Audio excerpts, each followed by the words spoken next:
श्रुतायुध को मरा देखकर कौरवों की सारी सेना और उसके नायकों के भी पैर उखड़ गए। इसी समय काम्बोज नरेश का शूरवीर पुत्र सुदक्षिण अर्जुन के सामने आया। अर्जुन ने उसके ऊपर 7 बाण छोड़े। वे उस वीर को घायल करके पृथ्वी में घुस गए। तब सुदक्षिण ने 3 बाणों से श्री कृष्ण को बींधकर 5 बाण अर्जुन पर छोड़े। अर्जुन ने उसका धनुष काटकर ध्वजा भी काट डाली और 2 अत्यंत पैने बाणों से उसे भी घायल कर दिया। तब सुदक्षिण ने अत्यंत कुपित होकर धनंजय के ऊपर एक भयंकर शक्ति छोड़ी। वह उन्हें घायल करके चिंगारियों की वर्षा करती पृथ्वी पर गिर गई। शक्ति की चोट से अर्जुन को गहरी मूर्छा आ गई। चेत होने पर उन्होंने कंक पत्र वाले 14 बाणों से सुदक्षिण को तथा उसके घोड़े, ध्वजा, धनुष और सारथी को भी घायल कर दिया। फिर और भी बहुत से बाण छोड़कर उसके रथ के टुकड़े-टुकड़े कर दिए। इसके पश्चात एक तीखी धार वाले बाण से उन्होंने सुदक्षिण की छाती फाड़ डाली। इससे उसका कवच टूट गया, अंग छिन्न-भिन्न हो गए और मुकुट तथा अंगद आदि आभूषण इधर-उधर बिखर गए। फिर एक कर्णी नाम के बाण से उन्होंने उसे भी धराशायी कर दिया। राजन, इस प्रकार वीर श्रुतायुध और सुदक्षिण के मारे जाने पर आपके सैनिक क्रोध में भरकर अर्जुन पर टूट पड़े तथा अभिशाह, शूरसेन, शिबी और बसाती जाति के वीर उन पर बाणों की वर्षा करने लगे। अर्जुन ने अपने बाणों से उनमें से 6000 योद्धाओं का सफाया कर दिया।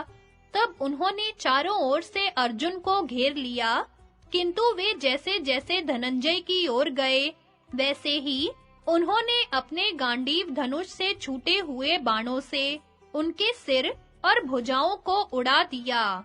उनके कटे हुए सिरों से सारी रणभूमि पट गई।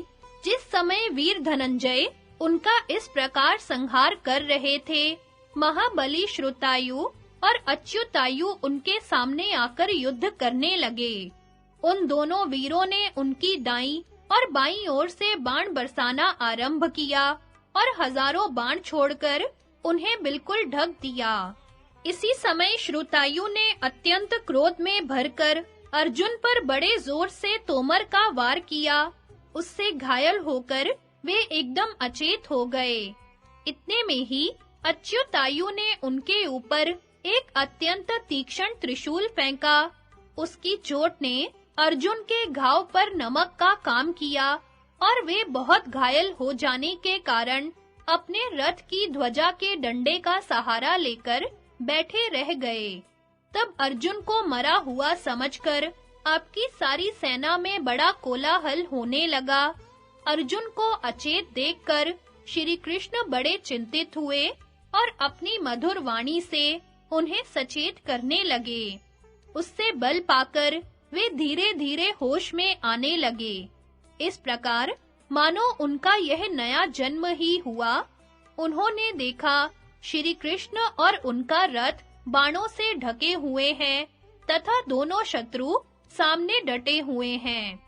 बस उन्होंने तुरंत ही इंद्रास्त्र प्रकट किया, उससे हजारों बाण निकलने लगे। उन्होंने उन दोनों वीरों पर वार किया और उनके छोड़े हुए बाण भी अर्जुन के बाणों से विदीर्ण होकर आकाश में उड़ने लगे। बात की बात में उनके बाणों से मस्तक और भुजाएं कट जाने के कारण वे दोनों महारथी धराशायी हो गए।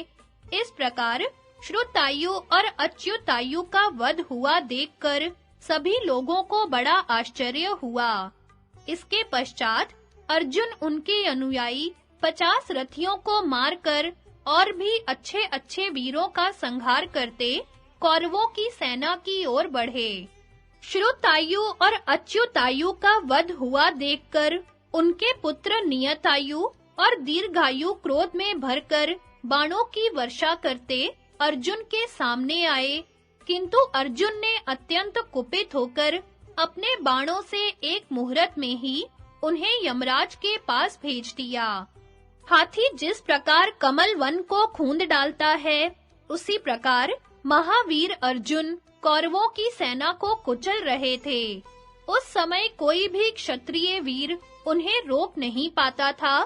इतने में ही गज सेना के सहित अंग देशीय, पूर्वीय, दक्षिणात्य और कलिंग देशीय राजाओं ने दुर्योधन की आज्ञा से उन पर आक्रमण किया, किंतु अर्जुन ने गांडीव से छोड़े हुए बाणों से तत्काल ही उनके सिर और भुजाओं को उड़ा दिया। इस युद्ध में अनेकों गजारोही मल्लेच्छ धनंजय के बाणों से बिंधकर धराशायी हो गए। अर्जुन ने अपने बाण जाल से सारी सेना को आच्छादित कर दिया और मुंडित, अर्धमुंडित, जटाधारी एवं दाढ़ी वाले आचारहीन मलेच्छों को अपने शस्त्र कौशल से काट-कूट डाला। उनके बाणों से बिंधकर वे सैकड़ों पर्वतीय योद्धा भयभीत होकर संग्राम भूमि से भाग उठे। इस प्रकार घोड़े, हाथी और रथों के सहित अनेकों वीरों का संहार करते हुए वीर धनंजय रणभूमि में विचर रहे थे। अब राजा अंबष्ठ ने उनकी गति को रोका। अर्जुन ने बड़ी फुर्ती से अपने तीखे बाणों से उसके घोड़ों को मार डाला और धनुष को भी काट गिराया। अंबष्ठ एक भारी गदा लेकर बार-बार अर्जुन और श्री कृष्ण पर चोट करने लगा। तब अर्जुन ने 2 बाणों से गदा के सहित उसकी दोनों भुजाएं काट डाली और एक बाण से उसका मस्तक भी उड़ा दिया। इस प्रकार वह मरकर धमाक से पृथ्वी पर जा पड़ा। दुर्योधन के उलाहना देने पर द्रोणाचार्य का उसे अभेद्य कवच पहनाकर अर्जुन के साथ युद्ध करने के लिए भेजना। संजय ने कहा, राजन, इस प्रकार जब अर्जुन सिंधु राज जयद्रथ का वध करने की इच्छा से द्रोणाचार्य और कृतवर्मा की सेनाओं को चीरकर व्यूह में घुस गए तथा उनके हाथ से सुदक्षिण और श्रुतायु का वध हो गया, तो अपनी सेना को भागती देखकर आपका पुत्र दुर्योधन अकेला ही अपने रथ पर चढ़ा हुआ बड़ी फुर्ती से द्रोणाचार्य के पास आया और कहने लगा, आचार्य, अर्जुन हमारी इस विशाल वाहिनी को कुचलकर भीतर घुस गया है। अब आप विचार करें कि हमें उसके नाश के लिए क्या करना चाहिए। हमें तो आपका ही सबसे बढ़कर भरोसा है। आग जिस प्रकार घास-फूस को जला डालती है, उसी प्रकार अर्जुन हमारी सेना का संहार कर रहा है। इस समय जयद्रथ की रक्षा करने वाले बड़े संदेह में पड़ गए हैं। हमारे पक्ष के राजाओं को पूरा विश्वास था कि अर्जुन जीते जी आपको लांघकर सेना में घुस नहीं सकेगा, परंतु मैं देखता हूँ वह आपके सामने ही व्यूह में घुस गया है। आज मुझे अपनी सारी सेना विकल और विनष्ट सी जान पड़ती है। सिंधु राज तो अपने घर को जा रहे थे। यदि आप मुझे यह वर न देते कि मैं अर्जुन को रोक लूंगा, तो मैं उन्हें कभी न रोकता। मैंने मूर्खता से आपकी रक्षा में विश्वास करके सिंधु राज को भी समझा बुझा दिया।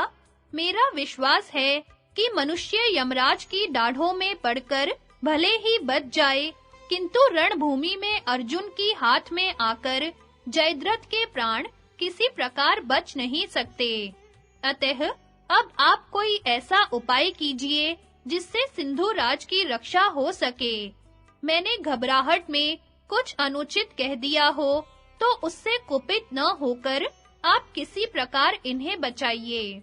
द्रोणाचार्य ने कहा, राजन, मैं तुम्हारी बात को बुरा नहीं मानता। मेरे लिए तुम अश्वत्थामा के समान हो, किंतु जो सच्ची बात है वह मैं तुमसे कहता हूँ, ध्यान देकर सुनो। अर्जुन के सारथी श्री कृष्ण है और उनके घोड़े भी बड़े तेज हैं, इसलिए थोड़ा सा रास्ता मिलने पर भी वे तत्काल घुस जाते हैं। मैंने सभी धनुर्धरों के सामने युधिष्ठिर को पकड़ने की प्रतिज्ञा की थी। इस समय अर्जुन उनके पास नहीं है और वे अपनी सेना के आगे खड़े हुए हैं। इसलिए अब मैं व्यूह के द्वार को छोड़कर अर्जुन से लड़ने के लिए नहीं जाऊंगा। तुम कुल और पराक्रम में अर्जुन के समान ही हो और इस पृथ्वी के स्वामी हो, इसलिए अपने सहायकों को लेकर तुम अकेले अर्जुन से युद्ध करो, किसी बात का भय मत मानो। दुर्योधन ने कहा, आचार्य चरण, जो आपको भी लांघ गया, उस अर्जुन को मैं कैसे रोक सकूंगा? वह तो सभी शस्त्रधारियों में बढ़ा चढ़ा है। मेरे विचार से संग्राम में वज्रधर इंद्र को जीत लेना तो आसान है, किंतु अर्जुन से पार पाना सहज नहीं है। जिसने कृतवर्मा और आपको भी परास्त कर दिया, श्रुतायुध, सुदक्षिण, अंबष्ठ, श्रुतायु और अच्युतायु को नष्ट कर डाला और सहस्त्रों मलेच्छों का संहार कर दिया, उस शस्त्र कुशल दुर्जय वीर अर्जुन के मुकाबले में मैं कैसे युद्ध कर सकूंगा? द्रोणाचार्य बोले, कुरुराज, तुम ठीक कहते हो। अर्जुन अवश्य दुर्जय है, किंतु मैं एक ऐसा उपाय किए देता हूँ जिससे तुम उसकी टक्कर झेल सकोगे। आज श्री कृष्ण के सामने ही तुम अर्जुन से युद्ध करोगे। इस अद्भुत प्रसंग को आज सभी वीर देखेंगे। मैं तुम्हारे इस सुवर्ण के कवच को इस प्रकार बांध दूंगा कि जिससे बाण या दूसरे प्रकार के अस्त्रों का तुम्हारे ऊपर कोई असर नहीं होगा। यदि मनुष्यों के सहित देवता, असुर, यक्ष, नाग, राक्षस और तीनों लोग भी तुमसे युद्ध करने के लिए सामने आएंगे, तो भी तुम्हें कोई भय नहीं होगा। इसलिए इस कवच को धारण करके तुम स्वयं ही क्रोधातुर अर्जुन के साथ युद्ध करने के लिए जाओ। ऐसा कहकर आचार्य ने तुरंत ही आचमन कर शास्त्र विधि से मंत्रोच्चारण करते हुए दुर्योधन को वह चमचमाता हुआ कवच दिया और कहा, परमात्मा, ब्रह्मा और ब्राह्मण तुम्हारा कल्याण करें। इसके बाद वे फिर कहने लगे, भगवान शंकर ने यह मंत्र और कवच इंद्र को दिया था। इसी से उन्होंने संग्राम में वृत्रासुर का वध किया था। फिर इंद्र ने यह मंत्रमय कवच अंगीरा जी को दिया। अंगीरा ने इसे अपने पुत्र बृहस्पति को और बृहस्पति जी ने अग्निवेश्य को बताया। अग्निवेश्य जी ने यह कवच मुझे दिया था। सो आज मैं तुम्हारे शरीर की रक्षा के लिए मंत्रोच्चारण पूर्वक तुम्हें पहनाता हूँ। आचार्य द्रोण के हाथ से इस प्रकार युद्ध के लिए तैयार हो राजा दुर्योधन त्रिगर्त देश के सहस्त्रों रथी और अनेकों अन्य महारथियों को साथ ले बाजे गाजे के साथ अर्जुन की ओर चला।